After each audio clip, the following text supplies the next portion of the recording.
How to wire a three-way switch. Wiring a three-way switch allows you to control one light from two different locations, such as at both ends of a hallway or staircase. This setup uses two switches connected by traveler wires and is slightly more complex than a standard single-pole switch.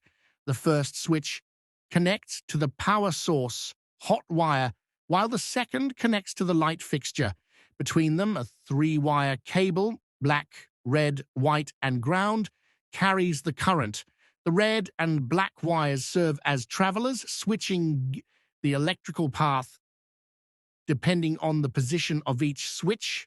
The white wire typically acts as neutral, and the bare or green wire provides grounding for safety.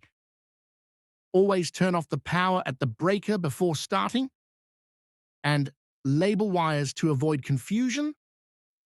Once properly wired, the light can be turned on or off from either switch, offering convenience and flexibility.